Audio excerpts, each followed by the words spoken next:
So what's the plan? This is a question that I get probably a little too infrequently.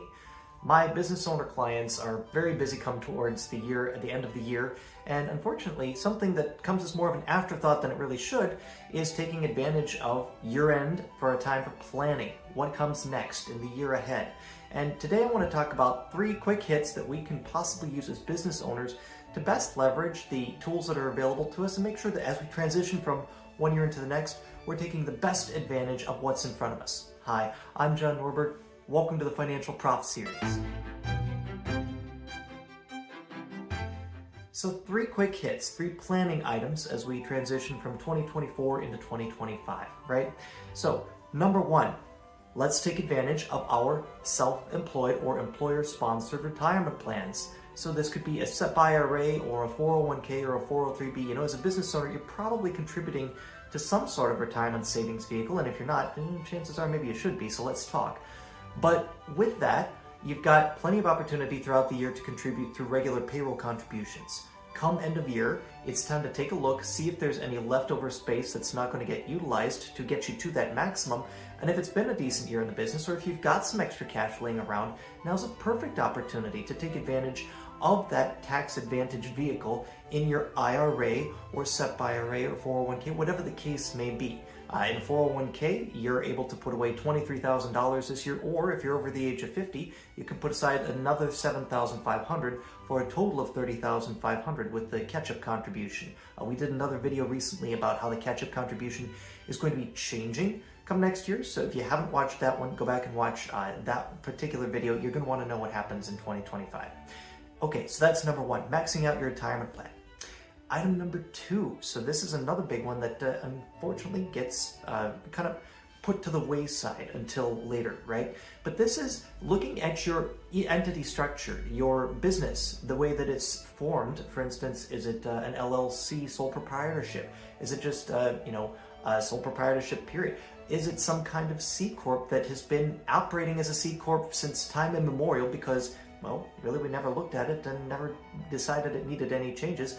But maybe there are some advantages to be had, let's just say, by potentially transitioning to an S Corp. So if that's something that you've thought about, then maybe this is a time. Or maybe you're thinking about going public within the next few years, and it's time to transition from an S Corp to a C Corp.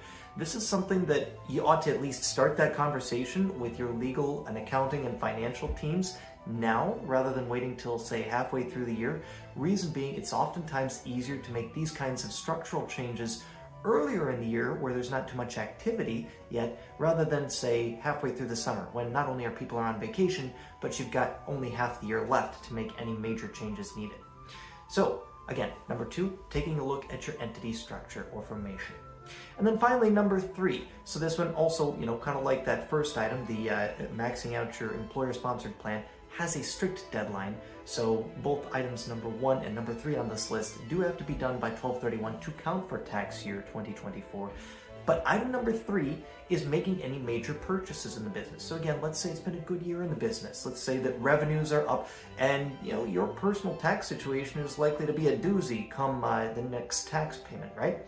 So this is an opportunity to take advantage of the bonus depreciation that's out there if we're taking a depreciation eligible asset as a purchase.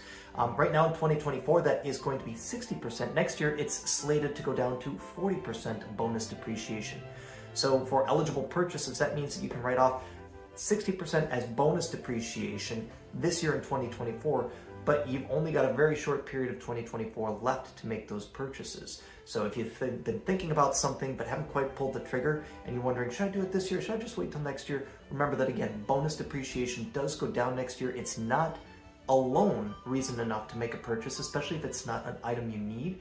But if it is an item you need and it is eligible for bonus depreciation, it's probably worth considering making that purchase here before we actually strike midnight on 12/31. So if any of these items have been relevant to you, if you want to have a discussion about your financial situation and see if perhaps that's a good topic of discussion, any one of these for us to talk about here in a planning discussion, I'd love to hear from you. You can reach us at www.norbertwealth.com or drop a like and subscribe to continue to watch material like this. And in the meantime, I'll see you out there.